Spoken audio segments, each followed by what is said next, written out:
नमस्कार दोस्तों, आपका स्वागत है एक इसी CAD CAM and programming channel में। तो दोस्तों, हम उसी सीरीज़ को master CAM versus NX CAM की सीरीज़ को आगे बढ़ाते हुए आज नया वीडियो लेके आए हैं, जिसके अंदर हम देखेंगे कि कैविटी मिलिंग के बाद में रफिंग के बाद में जो हम फिनिशिंग करते हैं, तो फिनिशिंग में कौन-सी वाली स्ट्रैटेजी ज़्यादा अच्छी है। तो उसके लिए पहले लेकिन मैं क्या करूँगा, इसमें थोड़ा-सा रफिंग भी हम मैं करके दिखाऊँगा आपको और उसके बाद वही सेम चीज़ जो है हम एनएक्स कैम में भी करके दिखाएंगे। पहले मास्टर कैम की बारी है, तो मास्टर कैम में करके दिखाएंगे, तो इस वीडियो को लास्ट तक ज़रूर देखिएगा। और कोई भी कमेंट होगा आपका, कमेंट सेक्शन में कमेंट कीजिए, कोई भी आपकी क्वेरी होगी उसको हम सॉल्व करने का पूरा प्रयास करेंगे।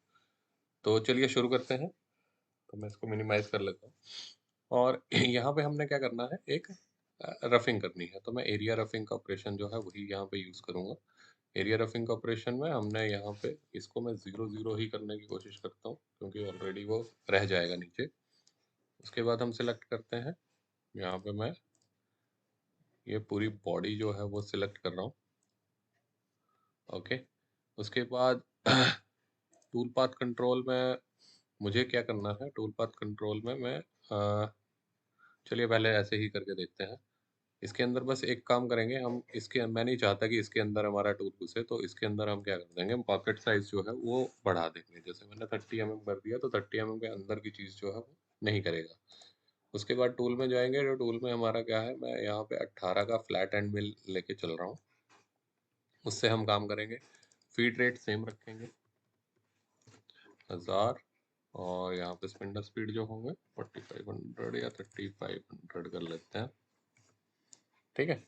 और ये भी 1000 करते हैं। ओके, उसके बाद यहाँ पे हम जाएंगे स्टॉक के अंदर। स्टॉक में हमारा एक स्टॉक मॉडल हमने दे रखा है, उसी को यूज़ करेंगे। उसके बाद कट पैरामीटर में जाएंगे। स्टेप डाउन जो है वो हमारा कितना रहने वाला है, स्टेप डाउन में देता हूँ 0.2 mm का। हम थोड़ा सा मतलब रफिंग से ही ज़्यादा से ज़्यादा मटेरियल निकालने की कोशिश करेंगे। और यहाँ पे मैं दे देता हूँ 60%, ठीक है। उसके अलावा मैं यहाँ पे और कुछ नहीं दे रहा हूँ अभी फ़िलहाल। इसके बाद हम लिंकिंग पैरामीटर में जाएंगे। लिंकिंग पैरामीटर में हमारा जो है, इसको हम नन में कर देंगे, इसको बंद कर देंगे। और यहाँ पे हमने क्या करना है, मिनिमम वर्टिकल रिट्रैक्ट भी मैं रख रहा हूँ। 10 mm का मैंने पार्ट क्लियरेंस दे रखा है। एंट्री मोशन जो है हमारी हेलिक्स होने वाली है, जिसके अंदर हम 3 mm का जेड क्लियरेंस है। 3 mm ऊपर से स्टार्ट हो जाएगा और एंगल जो है वो 2 डिग्री का रहने वाला है, ठीक है। इतना करने के बाद हम ओके करेंगे एक बार, और उसके बाद यहाँ पे देखते हैं कहाँ कहाँ मेरा टूल जो है वो चलने की कोशिश करेगा।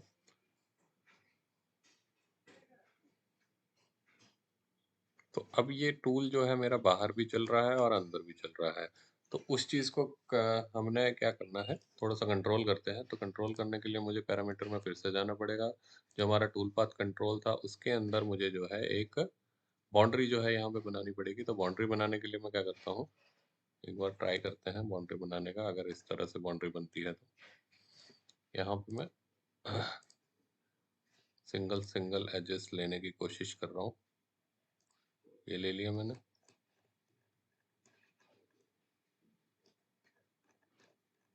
और कोशिश करूंगा कि इसी के अंदर हमारा जो है वो चले टूल, ठीक है।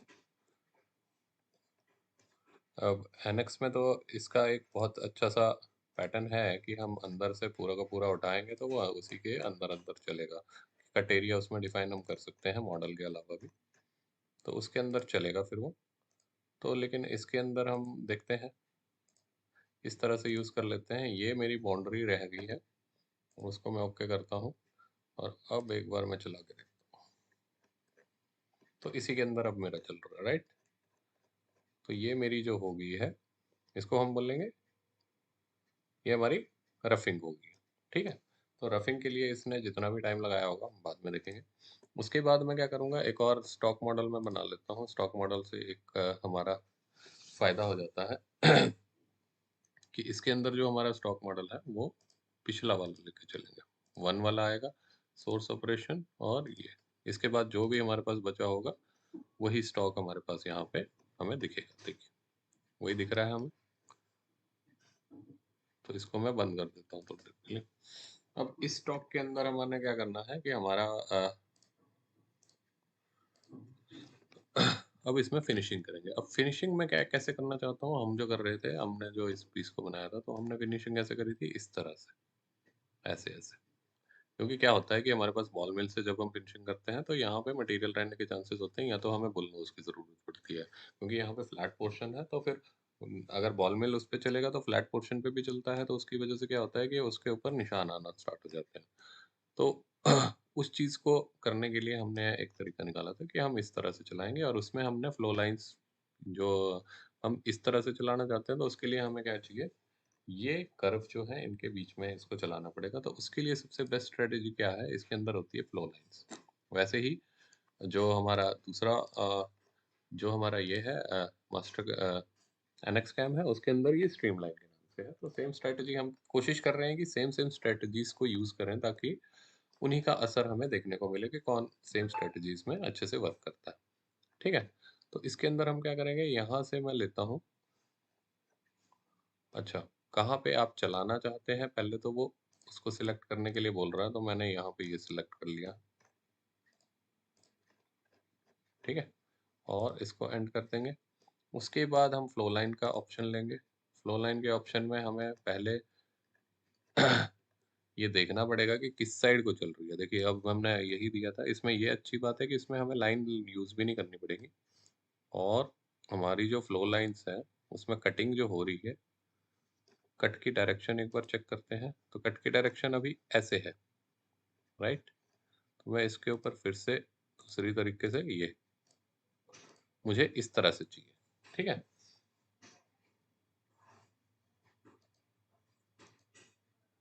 ओके।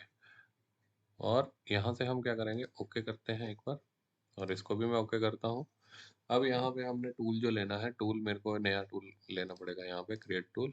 अब हमारे पास जो एंड मिल है वो मेरे पास है, सॉरी फ्लैट मिल है, वो बॉल एंड मिल जो है वो हम चला रहे हैं 12 नंबर की, तो 12 की चलाएंगे। इसमें क्लिक करेंगे, 12 का एंड मिल है हमारे पास, फ्लैट मिल है, 4 फ्लूट्स की है। ओके, तो वही वाली हम यूज़ करेंगे इसमें। उसका फीड रेट जो है वो भी हम 1200 के आसपास चलाएंगे इसमें। स्पिंडल स्पीड जो है 4500 के आसपास चलाएंगे, और यहाँ पे ये भी 1200 कर लेते हैं, ताकि अगर बाई चांस कहीं पे प्लंजिंग हो रही है, तो वो प्लंजिंग भी काम कर जाए। ठीक है?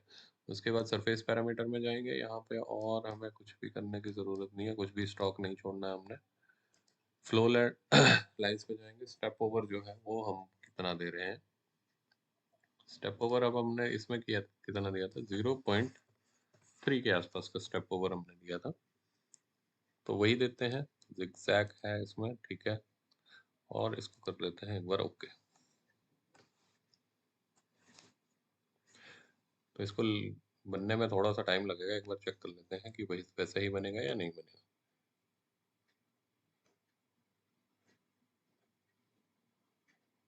ठीक है? तो अगर आप चेक करेंगे तो ये सेम उसी तरह से बनने की कोशिश होगी। ठीक है? तो वैसे ही ये बन रहा है, प्लंजिंग आपकी यहाँ पे हो रही है, और इसी तरह से ये बन रहा है। ठीक है? ऐसे ही बनने की कोशिश हो रही है, और यहाँ पे एग्जिट होगा। ठीक है? ओके। तो अब हम इसको दोनों को एक बार चला के देखेंगे कि कितना टाइम जो है वो हमारा इसमें जाएगा, राइट? तो इसमें 3 घंटे 2 मिनट में ये कंप्लीट करके दे रहा है हमें, जो हमने स्पीडें वगैरह दी थी उसके हिसाब से 3 घंटे 2 मिनट में कंप्लीट करके दे रहा है। और मैं एक और काम करता हूँ, एक एक अलग अलग का चला के देखते हैं पहले तो।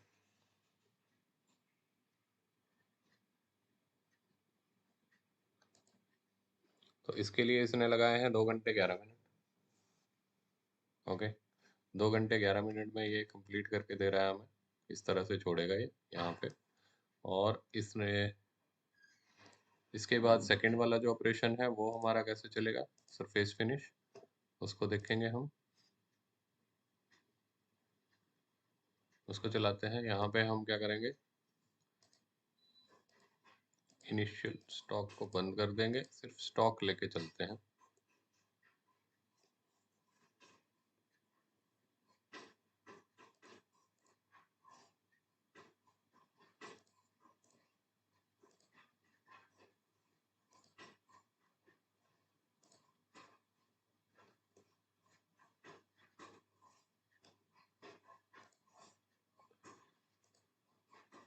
इस पे चलते हैं और इसको चला के देखते हैं, ये 51 मिनट में कंप्लीट करके दे रहा है।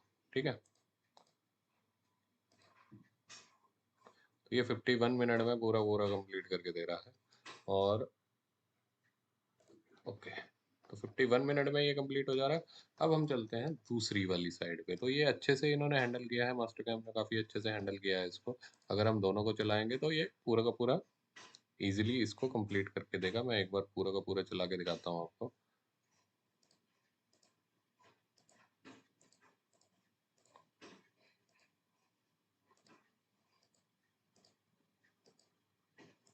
एक मिनट, यहाँ से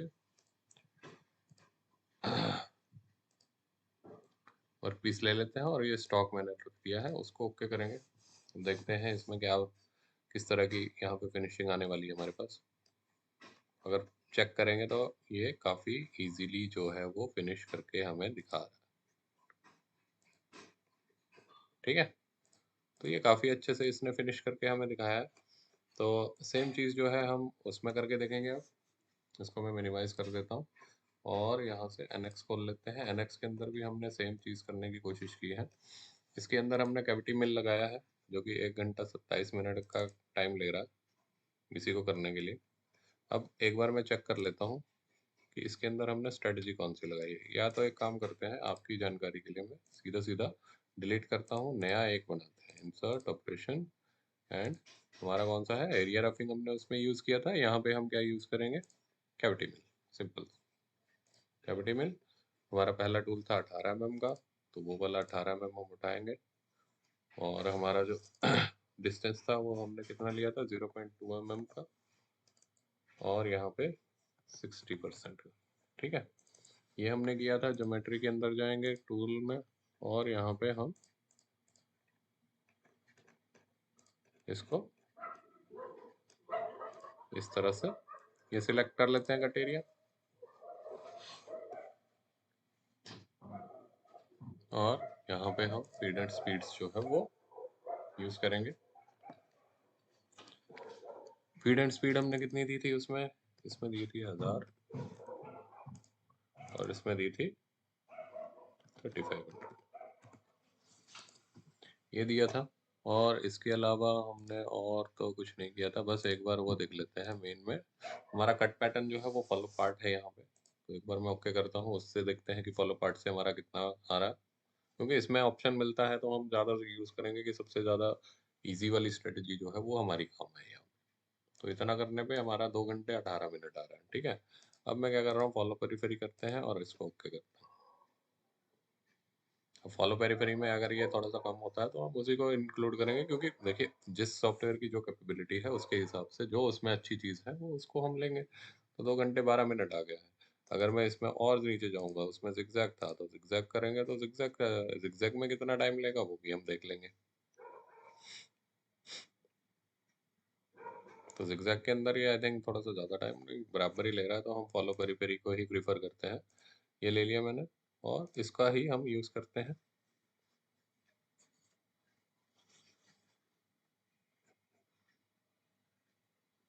तो इसी का यूज़ करके हमने क्या कर दिया, 2 घंटे 12 मिनट का टाइम। ठीक है, 2 घंटे 12 मिनट की टाइमिंग इसके अंदर आ रही है। अब सेकंड जो ऑप्शन है हमारे पास वो क्या करेंगे, इंसर्ट में जाएंगे, ऑपरेशन। अब हम लेंगे यहाँ पे स्ट्रीमलाइन का ऑप्शन और इसको करेंगे ओके। और यहाँ पे हम ले लेंगे 12 mm की बॉल मिल।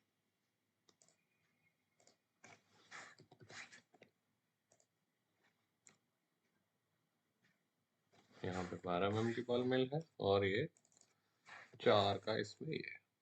ठीक है, टूल नंबर जो भी है कोई दिक्कत नहीं है। उसके बाद ज्योमेट्री में जाएंगे। यहाँ पे ज्योमेट्री में जाने की ज़रूरत नहीं है, इसके अंदर हमें क्या करना है, मेन में जाएंगे, स्ट्रीम लाइन के अंदर हमें सिर्फ ये देनी है, कर्व्स। ठीक है, तो फ्लो कर्व्स में पहली कर्व ले लेते हैं, एक से लेके यहाँ तक, प्लस दूसरी वाली साइड से भी यही सेम कर्व लेंगे हम। तो ये ले लिया है हमने, बाकी चीज़ें नहीं करते हैं। कट पैटर्न जो है वो सिगजैग ही रहने देते हैं और यहाँ पे स्टेप ओवर कांस्टेंट। और हमने कितने का स्टेप ओवर लिया था, 0.3 का स्टेप ओवर दिया था, तो वो मैं ले रहा हूँ और इसके अलावा हम इसको कुछ नहीं कर रहे हैं। फीड एंड स्पीड में जाएंगे और जो सेम स्पीड हमने वहाँ पे दी थी वही सेम स्पीड यहाँ पे देंगे। ये कर दिया और इसमें था 1200 की स्पीड। ओके, तो ये मैंने कर दिया है और इसको ओके कर दिया। देख लेते हैं। अब स्ट्रीमलाइन जो ऑपरेशन है, मेरे ख्याल से जो अगर दोनों सॉफ्टवेयर का देखें जिस तरह से इन्होंने टूल पाथ निकाल के दिया है, तो लगभग लगभग बराबर आना चाहिए मेरे हिसाब से, ज़्यादा फर्क नहीं आना चाहिए। तो देख लेते हैं इसमें। ये अब स्ट्रीमलाइन का जो ऑप्शन था उसमें 51 मिनट उसने लिया था और इसने कितना लिया है? 51 मिनट से इसने थोड़ा सा ज़्यादा लिया है, 1 घंटा 4 मिनट ये ले रहा है। और 1 घंटा 4 मिनट लेने का कारण क्या है? यहाँ पे इसने ये राउंड सा बनाया है। आई डोंट नो किस लिए बनाया है ये राउंड और इसका क्या असर पड़ेगा इस पे, देखिए। लेकिन जब हम सेम चीज़ उसमें देखेंगे, मास्टर कैम में देखेंगे, तो मास्टर कैम में इस तरह का कोई भी राउंड जो है वो उसने नहीं बनाया है। मतलब टूल जो है सीधा आके प्लंज हो रहा है। तो आई थिंक इसमें प्लंज होने का कारण यही था कि इन्होंने टूल पाथ जो प्लंज किया है उसके अंदर आपका ठीक है, 1 मिनट देखते हैं। रिट्रैक्ट, फीड प्लेन और इसमें एंट्री एग्जिट का लीड इन लीड आउट वगैरह जो है वो यहाँ पे नहीं दिए गए हैं। ठीक है, तो उसकी वजह से ये वैसे गया है। शार्प कॉर्नर टॉलरेंस गिफ्ट नहीं है इसमें कोई ऑप्शन ऐसा। गैप सेटिंग में क्या है ऑप्शन? इसमें फॉलो सरफेस कर देते हैं मोशन के लिए और ओके करते हैं। अगर ये थोड़ा सा चेंज होता है तो, बट नहीं, कोई चेंज नहीं आया है इसमें। तो ये ज़्यादा स्मूथ ऑपरेशन बना है, इसकी वजह से ये अच्छा कर रहा है। ठीक है, हम एक और काम कर सकते हैं। इसके अंदर हम क्या करते हैं कि थोड़ी थोड़ी फिलेट लगा देते हैं। अगर यहाँ पे फिलेट होती है, अभी तो क्योंकि दोनों ने बड़े अच्छे से परफॉर्म किया है। इसमें 51 मिनट का सरफेस फिनिश लिया था और उसने जो है टोटल जो है, देखिए दोनों का कितना बन रहा है वो देख लेते हैं। तो टोटल अगर हम चलाएंगे तो टोटल तो हमारा 3 घंटे 18 मिनट समथिंग बन रहा है। 3 घंटे 2 मिनट का बन रहा है। ठीक है, ओके। और जिसके अंदर पहला वाला जो था वो हमारा बन रहा था 2 घंटे 1 मिनट का। तो क्लियरली इसके अंदर 2 घंटे 11 मिनट ये बराबर बन रहा है। दूसरे वाले में उसने काफ़ी अच्छे से हैंडल किया है इसको। तो मास्टर कैम ने काफ़ी अच्छे से हैंडल किया है। अब ये यहाँ पे प्लंज कर रहा है तो प्लंज पे हो सकता है कि टूल के ऊपर थोड़ा सा दबाव पड़े। तो इसको थोड़ा सा हमें देखना पड़ेगा कि ये यहाँ पे किस तरह से मैनेज करेगा, क्योंकि ये सीधा सीधा यहाँ पे जा रहा है। एक बार मैं ट्राई करता हूँ। थोड़ा सा ये पाथ जो है मुझे,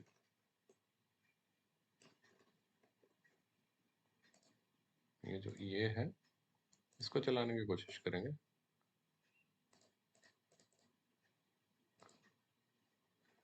और इधर से देखने की कोशिश करेंगे।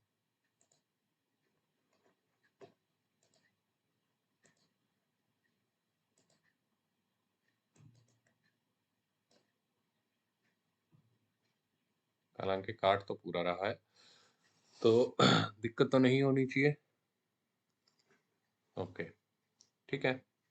इसमें यहाँ पे ये जो है यहाँ पे ही टाइम बच गया है। अगर एनएक्स में भी ऐसी कोई चीज़ है तो उसकी वजह से हम इसका टाइम जो है एनएक्स में भी कम जो है वो कर सकते हैं। थोड़ा सा फर्क आया है दोनों के उसमें। अगर हम दोनों का, ये इसमें 3 घंटे 17 मिनट है, उसमें 3 घंटे 2 मिनट, तो 15 मिनट का फर्क पड़ रहा है। तो 15 मिनट का फर्क हालांकि काफ़ी ज़्यादा है। और इसमें क्लियरली विनर जो है वो मास्टर कैम रहता है। स्ट्रीमलाइन ऑपरेशन या इस तरह का ऑपरेशन अगर आपने लगाना है तो मास्टर कैम के थ्रू इसको आप लगा सकते हैं और ये काफ़ी अच्छे से आपका जो है वर्क करेगा। यहाँ पे अगर आप देख सकते हैं तो आपको, आपने यहाँ पे देखा भी है कि ये बहुत क्लियरली बहुत अच्छे से वर्क कर रहा है, राइट। यहाँ पे नॉन कटिंग मूव में भी हमारे पास एंगेज में जो ऑप्शन है, अगर मैं यहाँ पे आर्क की जगह इसको लीनियर कर दिया जाए या वर्टिकल है, प्लंज करके देख लेते हैं फर्क पड़ेगा इसका। टाइमिंग में क्या फर्क पड़ेगा एक बार चेक कर लेते हैं। प्लंज फिर भी यहीं पे हो रहा है।